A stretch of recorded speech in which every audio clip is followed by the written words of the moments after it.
Setembro é considerado o mês de aniversário do maior e mais conhecido rio do estado de São Paulo, o Tietê.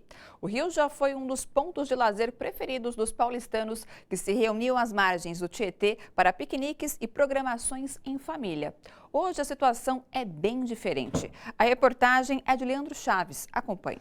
Quem olha para essa água poluída hoje mal pode imaginar que no começo do século passado, aí mesmo, treinavam remadores para grandes competições náuticas. Era comum ver famílias reunidas às margens do Tietê num momento de lazer. O meu pai jogava bola nas várzeas do rio Tietê, nadava no rio Tietê. Então isso não é um sonho tão distante. Foi muito pouco tempo que a gente fez isso com o rio. Mas a partir da década de 40, o cenário começou a se transformar. Ninguém mais nadou no rio. E a única coisa que ainda flutua por aqui é o lixo.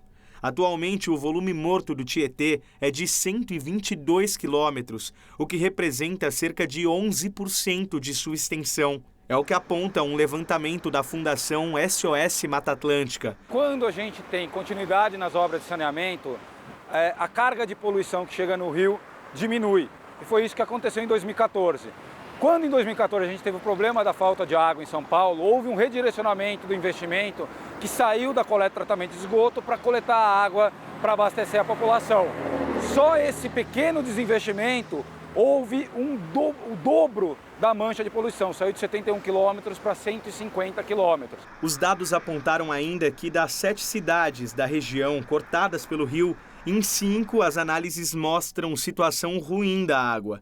A Companhia de Saneamento Básico do Estado de São Paulo, a Sabesp, informou que investiu 284 milhões de reais nos últimos 5 anos em coleta e tratamento de esgoto nos municípios do Alto Tietê. Para este sociólogo, a melhora do rio também depende de políticas habitacionais. A forma como as cidades foram ocupadas por falta de moradia digna, de moradia adequada, fez com que você ocupasse áreas que são ou de preservação de mananciais ou áreas que hoje você não tem a menor condição ou tem muita dificuldade de executar as obras de saneamento básico. Apesar do cenário desanimador, há quem garanta que voltar a navegar pelo Tietê não é só mais uma história de pescador.